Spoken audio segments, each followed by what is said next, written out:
जानवर पाले हुए थे। वो दोनों इनका बहुत ख्याल रखते थे।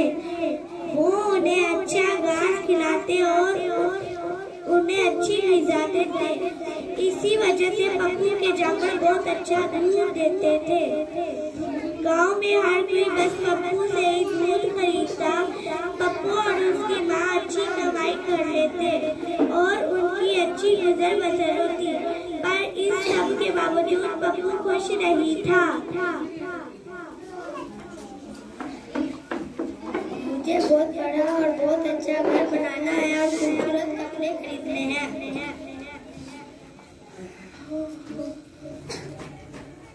मैंने अपने गांव के इलाके के बाहर बहुत बड़ा घर देखा है। हमें इसे खरीदना चाहिए। इसके साथ ही महंगी कार भी खरीदनी चाहिए।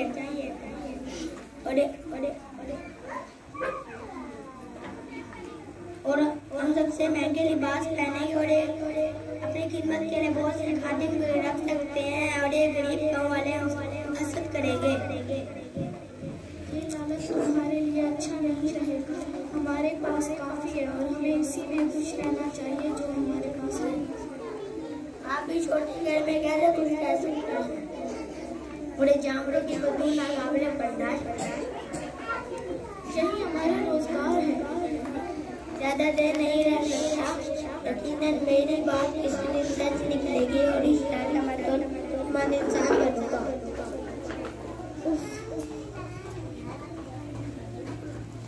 हर रोज जब पप्पू दूध बेचते जाता गांव वाले उसकी तारीफ करते।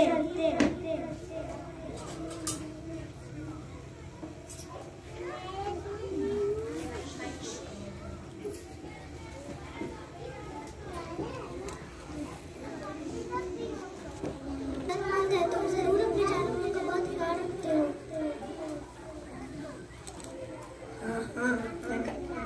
पर अब ज्यादा देर नहीं। मैं एक बार में दौलत का इंसान बनूंगा तो इन सब जानवरों को बेच दूंगा। मुझे अपने घर में ये बदबू पसंद नहीं। पर ये जानवर ही तो तुम्हारे रोजगार है। तुम्हें अपने जानवरों के बारे में शिकायत नहीं करानी चाहिए। ये जिंदगी जार में तुम्हारी मदद करेगी। मैं अंडे बेचने का रोजगार करता हूँ। ये भी बदबूदार काम है लेकिन मुझे इससे कोई इतराज नहीं है।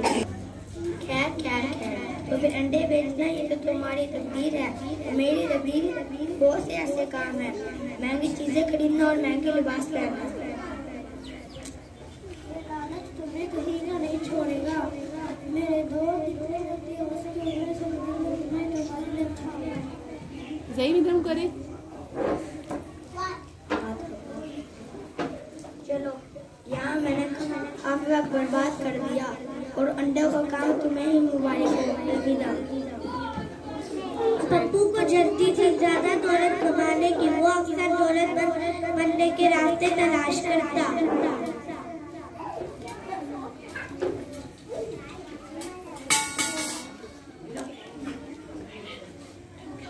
बस इतना ही। ये तो बहुत कम है। और जानवर और दूध कैसे बेचो कोई तो तरीका होना चाहिए। मेरे यहाँ तो सब तंदुरुस्त हैं। मैं इन्हें दूध देने पर मजबूर नहीं कर सकता। और ये छोटा सा गाँव अगर मुझसे से दूध हासिल हो भी जाए तो मैं बेचूंगा। जब वो आगे बढ़ा और एक कुएं के करीब पहुंचा, आखिर लालच से शराबोर ग्वाले को एक तरकीब सूझी।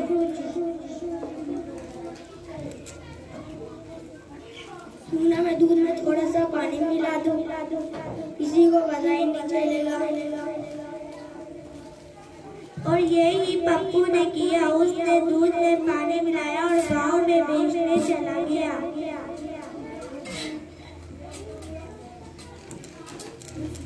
लोगों ने खुशी खुशी पप्पू से दूध लिया और उसे इतने ही पैसे दिए। पानी पाने की वजह से पप्पू के पास ज्यादा दूध बच गया था,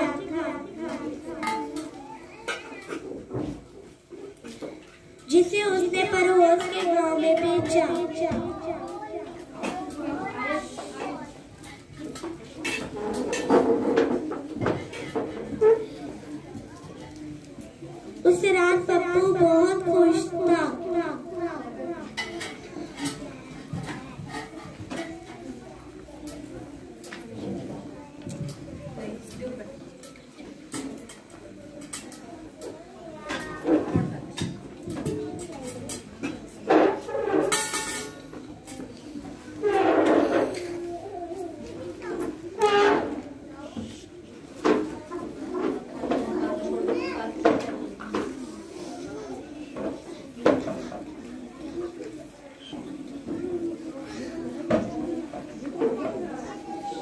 तो बहुत अच्छा है।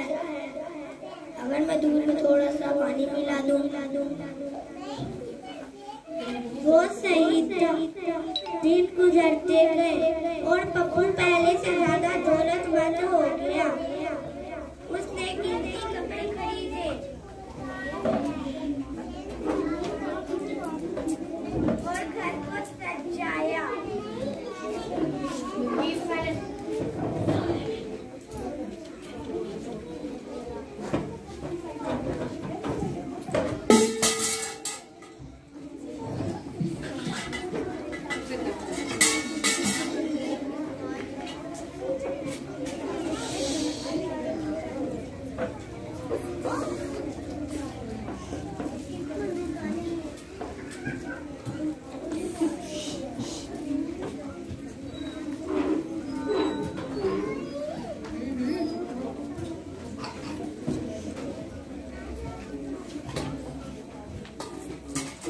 दूध में पानी मिलाने की इतनी आदत हो गई तो उसने एक दफा भी नए चावल खरीदने के बारे में नहीं सोचा।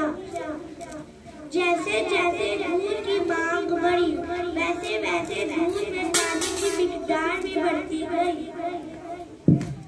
ये सब कुछ अरसा तो तक चलता रहा, लेकिन फिर गांव में गुफ्तगू होने लगी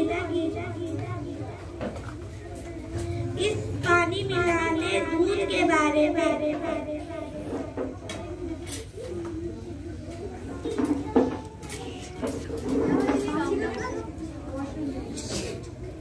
क्या माजरा है? हमारी कुछ शिकायतें हैं दूध के बारे में जो तुम हमें बेचते हो। ये दूध जो तुम बेचते हो बिल्कुल पानी लगता है। क्या तुम्हारी ये कहने की जरूरत कैसे हुई? हम दूध की कीमत अदा करते हैं पप्पू, पानी गिरेगी। अब तुम हमें बेवकूफ क्यों बनाते? कुछ भी ये बदला नहीं। मैं तुम्हें बाबा पीछे थोड़ा सा बेटा। मेरा दूध पहले जैसा ही है। तुम्हें लेना है तो लो, बना जाओ। मेरे पास और भी गाँव में वहाँ बेचूंगा। पप्पू तेजी से अंदर चला गया। गांव वाले पप्पू के इस रवैये से बहुत परेशान हुए।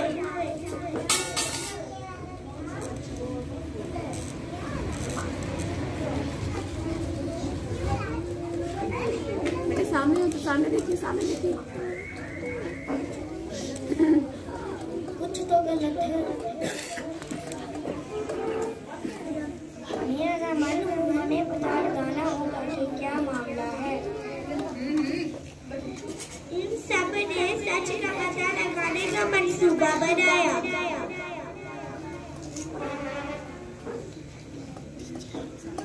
अगली सुबह पप्पू हमेशा की तरह कुएं पर गया। उसने अपने बर्तन खोले और उसमें पानी भरा। उसे इसका जरा भी इल्म नहीं था कि कोई उसे देख रहा है। इसकी इतनी जरूरत हुई? ये ठीक नहीं है। ये इसी वजह से दौलतमंद हो रहा है और हम बीमार भी हो रहे हैं। और इसकी जानवरों की तादाद इतनी है, लेकिन फिर भी ये इतने घरों में दूध भेज रहा है। गाँव वाले पूरा माजरा समझ गए और उन्होंने इस लालची वाले को सबक सिखाने का फैसला किया।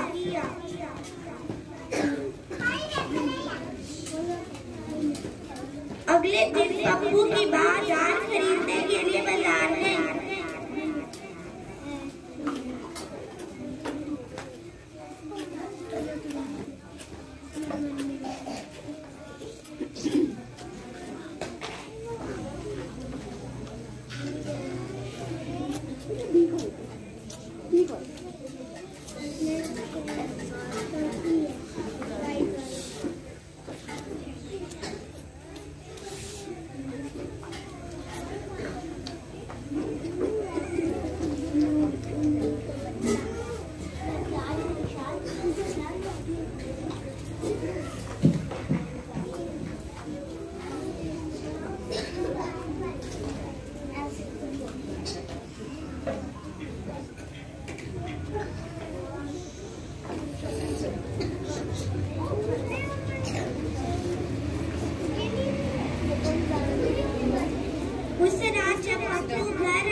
पत्थर पकाया।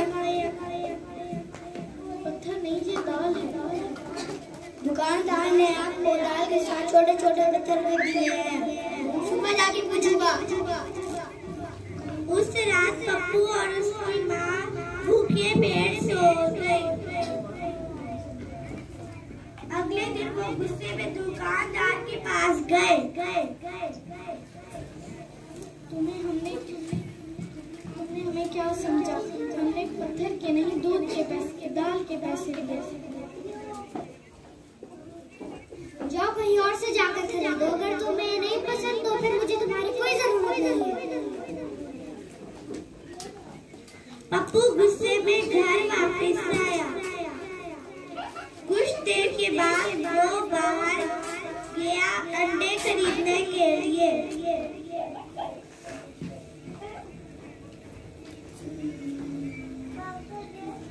जब वो घर आया और उसको तोड़ने की कोशिश की,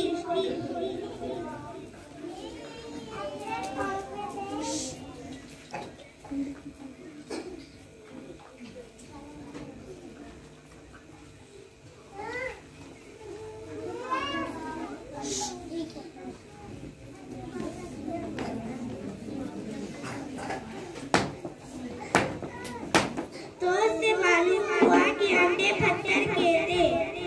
वह बोला हो गया।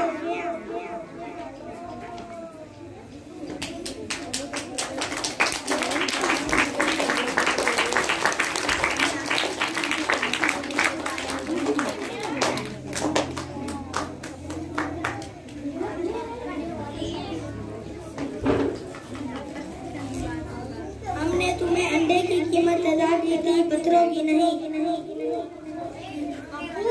जैसे हमने तुम्हें दूध की कीमत अदा की थी, पानी की नहीं। अगर तुम्हें पसंद नहीं तो हमने तुम्हारी कोई जरूरत नहीं। पप्पू गुस्से में घर चला गया। अगले दिन उसने एक रेशमी कमीज खरीदी।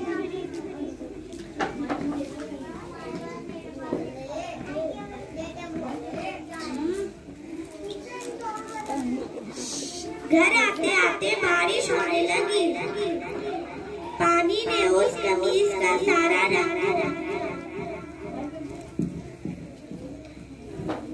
घर आके उसे मालूम हुआ कि कमीज रेशम की नहीं बल्कि सन की थी।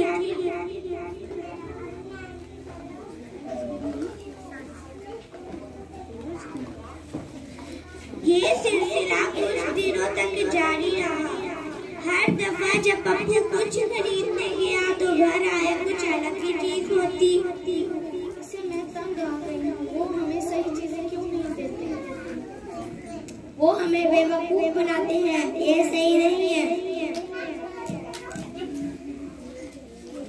पप्पू अपने और अपने लालच के बारे में सोचने के बारे में इतना मशगूल था कि उसे समझ ही नहीं आया कि उसने यही चीज दूसरों के साथ भी की थी। कुछ दिनों के बाद पड़ोसी गांव भी शिकायत करने लगे।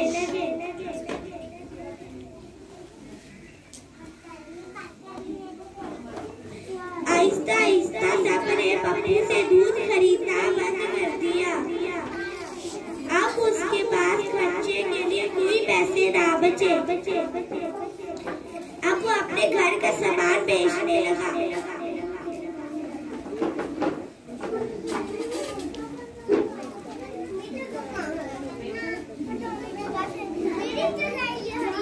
अब पप्पू एक गरीब वाला था।